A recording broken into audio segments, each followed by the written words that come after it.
Oh, okay. Again, let me read a portion of chapter 5. I think the last part of chapter 5, we already had finished talking about it last time I was here. And I mentioned about the lament of whoever had written this passage, this book, to the churches. That he said, you should have been teachers by now. You should be teachers by now. By this time, you should already be doing some serving, helping others, and especially sharing the gospel to others who have not heard of it yet. Or you should be able to share the truth of the scripture to others who needed it so badly. But as it is, you're not doing it because you are not in the place of doing it yet. You are not mature enough to do what is expected to you by now. You who must have been Christians, quote unquote, for many years. See, like I said, the truth is not happening in a sense that there are people whom I met in the streets who claim to be Christians and had been members of the First Baptist Church of Poplar and baptized here. They are not doing any teaching or serving. They are out there on the streets doing something else and doing some destructive habits. Not just destroying themselves, but their families as well because of their habit. So why is it the case? It's because they have failed to grow in their faith. And like I said again, to just remind us that time doesn't necessarily produce maturity. Just because you have been a Christian for a while, you will become mature. No, you will not be. You see, I will talk about being infants in our faith. And then if we faithfully take in the milk, then we can become children in our faith. Then we can become young men and young women in our faith. And then we can be parents. So it's really very active. It's supposed to be like that. Dynamic. Christian life is supposed to be dynamic, not static. You don't stay as you are. The day you receive the Lord Jesus Christ, you embark on a journey to become the best version of yourself. For the benefit of your children, of your family, and for the benefit of yourself. See, you can only enjoy, the fullness of being a child of God, of what it's like to be a child of God. If you are a spiritual adult or a spiritual parent, and the Word of God has a rule, for that to happen to each one of us. So, the author of this book again emphasizes the importance of understanding the elementary and the foundational teachings of our faith, but to move on from there and not to get stuck there. Now, in chapter 6, it was given to us what are these elementary teaching, and we have discussed already two of that. Like, for example, repentance from acts that leads to death. And we talk about that to mean us turning our back, from the things that we do that are destructive and that are actually death, things that are not really helping us.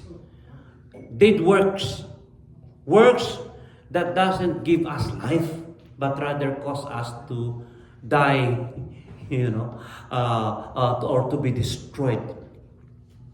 And then to believe in God, to have faith in God, and to trust God for our lives, to entrust to Him how we live. And like we said about being a follower of Jesus, is for Jesus to be allowed.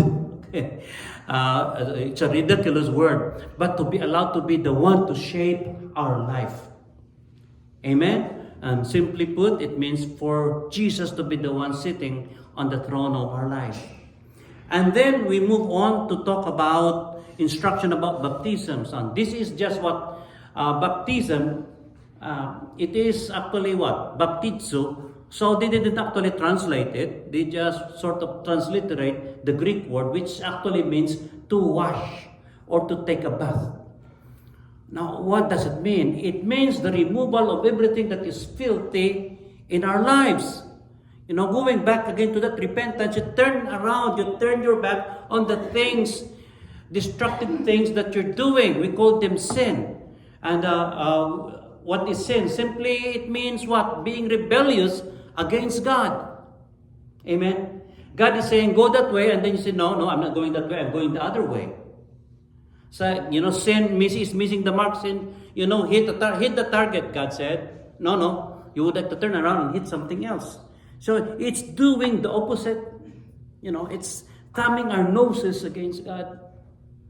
And say, no, I will do what I want. That is what rebellion is.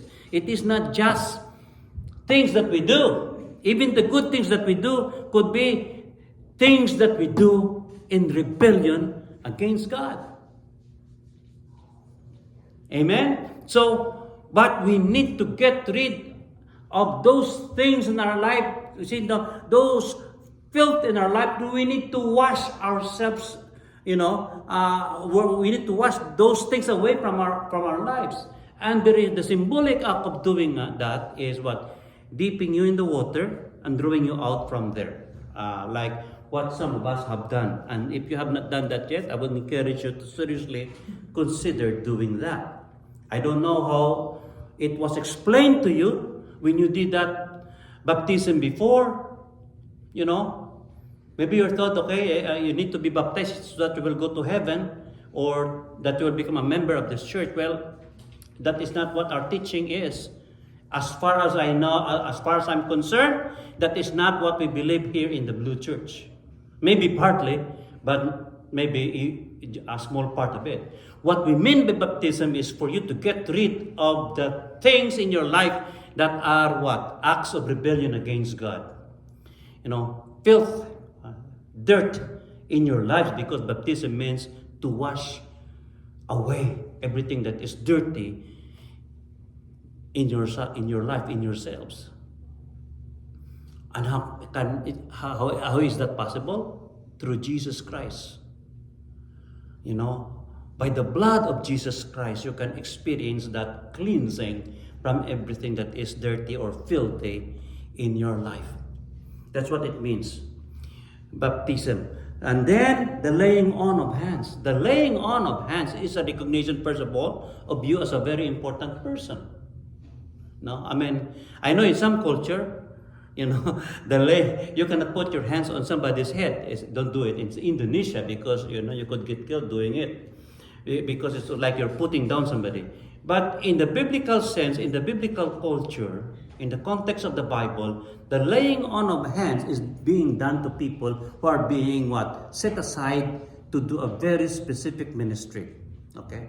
So the laying on of hands is recognizing, for example, what? Thomas as somebody who has something to contribute into the life of the church. Even just making coffee. Can you imagine Sunday morning without coffee? Or even what? Even just preparing breakfast for the children? Or what about preaching here on this pulpit instead of me? So there are things that we need, that we can do for the benefit of the body of Christ.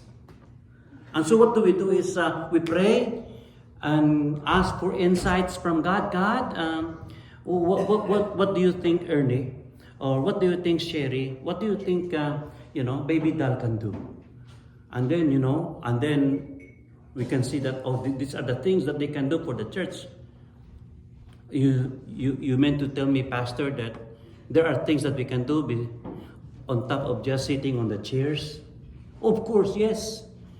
Because when God gave you the Holy Spirit, God gave you the capability to do things that you're not able to do. That is one of the purpose of the Holy Spirit. So when you receive the Lord Jesus Christ, when you say, Jesus, please come and rule my life, the Holy Spirit came into your life to empower you to do things. It is not just there the Holy Spirit is not there just to empower for you to say no to sin. Elijah in the Bible, in the Old Testament, when he was empowered by the Holy Spirit, he was empowered to run faster than a horse. Can you imagine that? There was going to be a rain, and the king was on his chariot, with a fast horse. Elijah overtook him in the power of the Holy Spirit. In the physical, that is what the Holy Spirit can do. Is he able to still do that? Yes, he can. The Bible did not say that he stopped doing that. I know people who experience really some physical empowering because of the Holy Spirit. But also, the Holy Spirit giving us everything that we need to be able to do that which is good, and that which can help us, and that which can help the body of Christ. Amen? So, if you consider yourself a part of this church community, you have to start thinking, what can I do to contribute into the life of the Blue Church? Amen? And see, somebody had told me a while, some years back, Pastor, what I would like to do, is to make, one big pot of soup and put it out there outside and to give it to the people who are hungry. Unfortunately, that person was moved away from us. So if there is somebody who feels like doing that, let us know. We can come up with the money for you to cook the soup, And if you would like to stand there in a corner or whatever, and especially this coming winter, soup would be an in thing for some people on the streets, all people on the streets. But why should we do that? Because we are the body of Christ. I bet if Jesus is here, that is something that he would tell us to do. Amen? I believe so. So, there are things that you can do. So the anointing of hands is what? The recognition of people who had the desire and the capability to do things for God, setting them aside to do a specific task. And then it also says there, the resurrection of the dead, teaching about the resurrection of the dead. And this is a very important teaching, because not everyone in this world believes that there is going to be a resurrection. Some people do believe that when they die, they die. That is, they cease to exist, not only in this side of eternity, but wherever, that they will just drift into unconsciousness. They will no longer be conscious about themselves. But it says here, resurrection is even more than just being conscious. See, when you draw your last breath, you will not drift into unconsciousness. You will drift into a different kind of consciousness. You will still be conscious about yourself.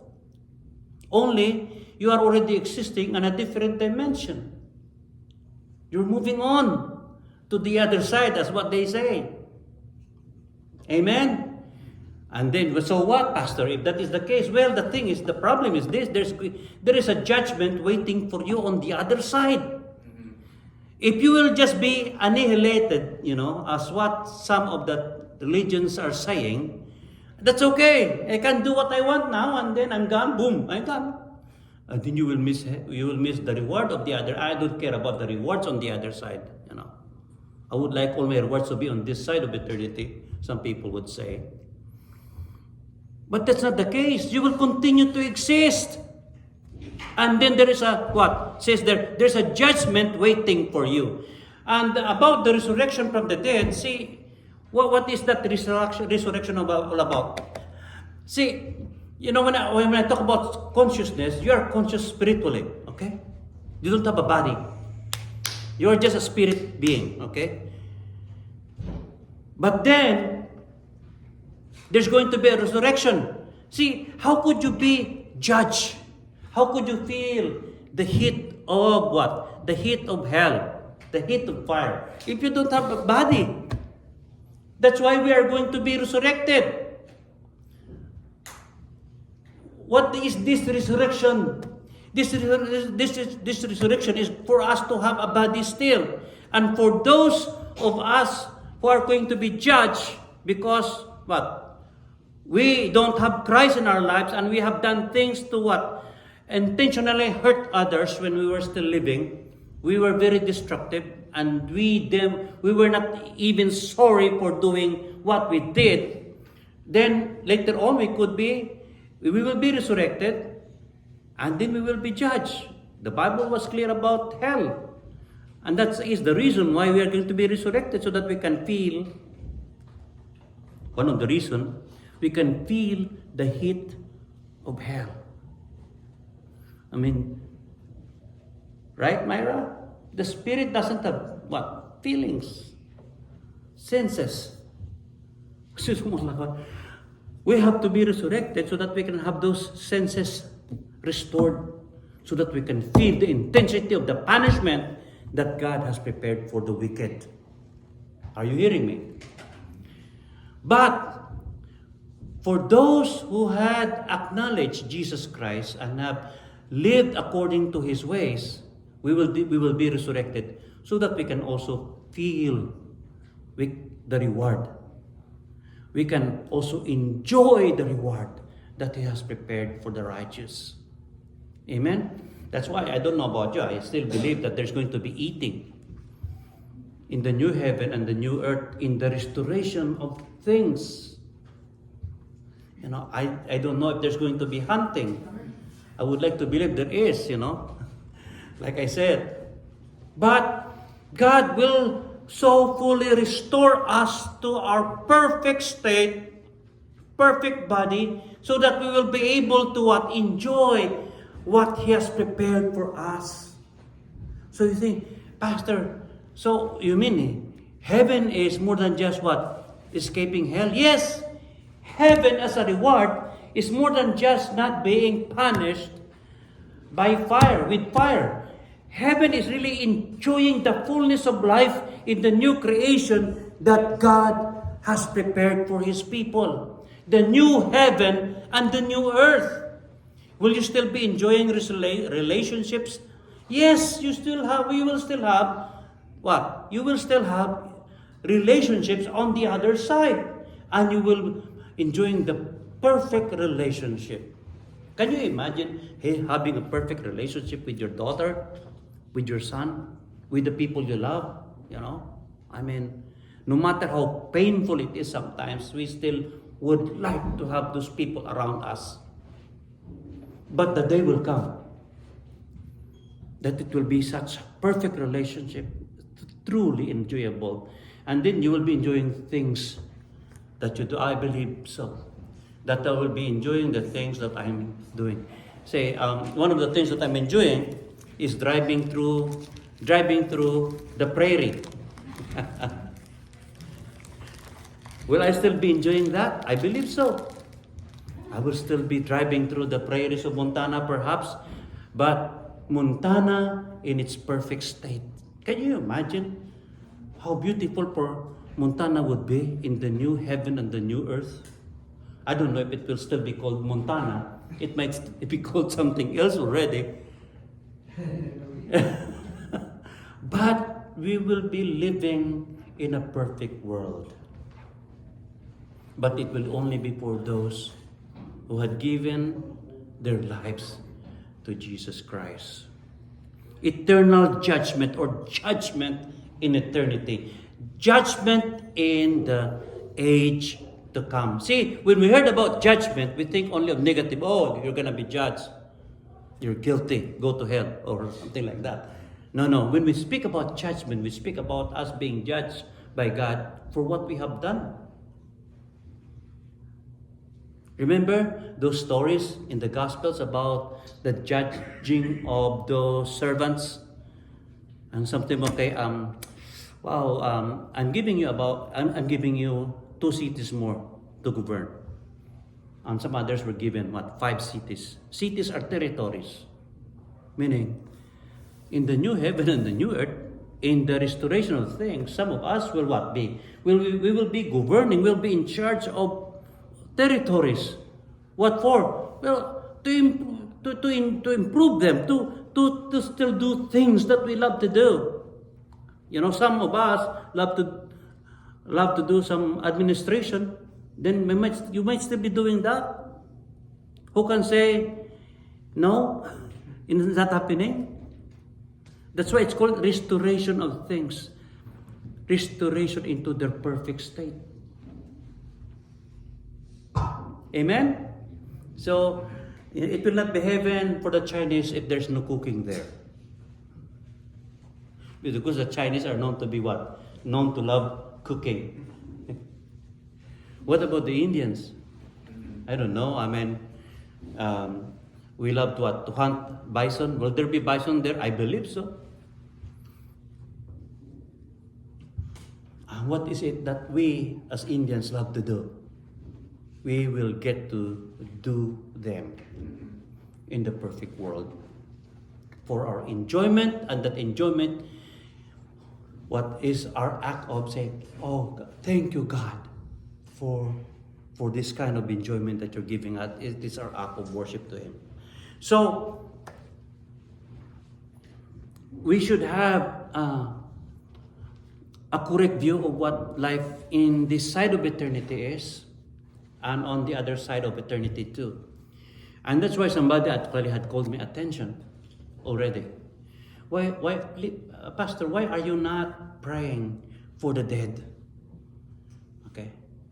So let us make this really straight, you know. Let's talk about it briefly before we go. Why am I not praying for the dead? Because see, my prayer for the dead will have no effect on the dead anymore. I would rather pray for the living. So I'm praying for the family, for their comfort, for their provision. Now that a breadwinner is gone. A loved one is gone.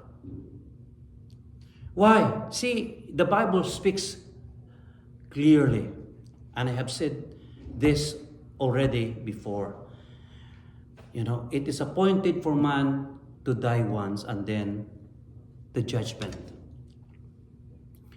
When you die, all that is waiting for you is the judgment.